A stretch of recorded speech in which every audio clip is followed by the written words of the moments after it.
New this morning, Secretary of State Marco Rubio says the United States may move on from efforts to reach a peace deal between Russia and Ukraine if there's no clear progress soon. Take a listen to what he said to reporters in Paris this morning as to the state of those negotiations and what America's European allies can do to help move things forward.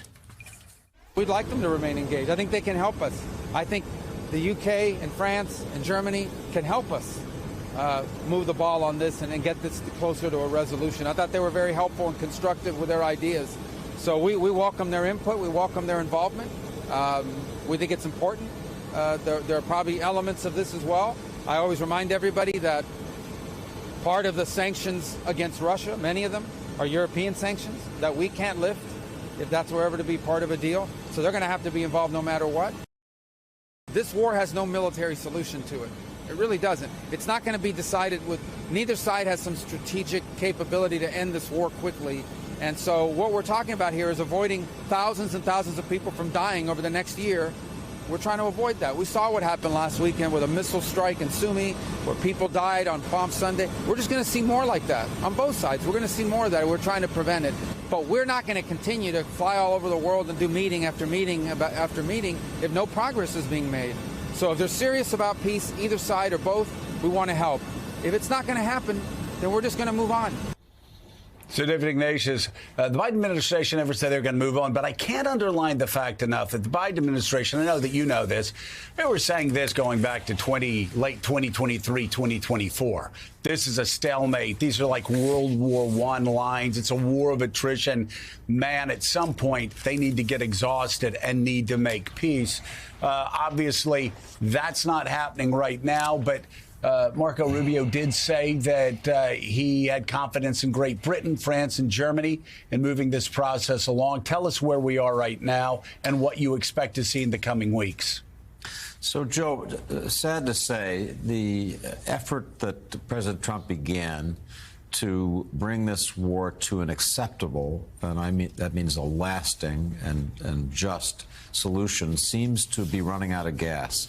When I hear the Secretary of State say, well, we may be ready to move on, that tells me that the president is getting bored, that he hasn't made the progress that he wanted. He promised he'd get this done in a day, and then it was a few weeks, and here we are, more than 2 months into his administration. And what he's finding is that his friend, Vladimir Putin, doesn't want to make any concessions, is not, in fact, prepared for the peace process that Donald Trump has teed up. Rather than pressure Putin to move him towards a deal that would bring a satisfactory end to this war that would stick through the rest of the administration, Trump, Rubio, their team seem to be getting ready to walk away from it, leaving it in the hands of the Europeans.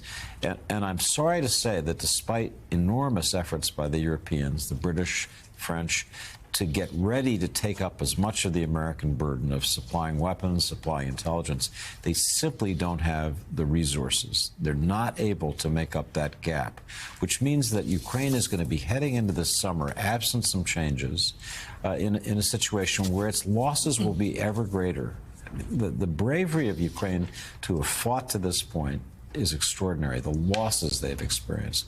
But when you hear Rubio say, we're about to move on, to think about what that means. That means people naked, vulnerable, without intelligence or interceptor missiles, Patriot missiles that can take down the huge ballistic missiles coming into them from Russia, the deaths that are going to result.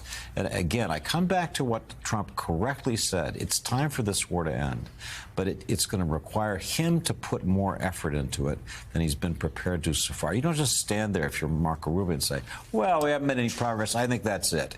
What you do is go back to the parties, in particular, they've already pressured Ukraine, God knows. You go back to Russia and say, this is not acceptable. And if you don't begin to move and make concessions, we're going to pressure you further. That's what an administration that's serious about negotiating peace would do. You know, Ed Luce, of course, you just you're about to release your biography on Dr. Brzezinski, who warned repeatedly throughout his career about the long history of Russian imperialism. I saw a clip of Richard Nixon from 1974 issuing a dire warning saying we better get it right in Russia. This was, again, in 1994, because there's a long history of Russian imperialism, and we will not have to fight communism in the next century, but we would have to fight a Russia trying to reconstitute basically the old Russian Empire. Remember Mark Brzezinski, Vika's brother, and then the ambassador of Poland, I correctly pointed out that Putin doesn't want to reconstitute the Soviet Union. He wants to reconstitute the old Russian Empire, and that means, with the capitals of Odessa and Kyiv brought back in under Russia's control. It appears that after all the fighting, all this war, all the talking, we are back where we started in this war. Putin won't be happy until he has Kyiv and Odessa.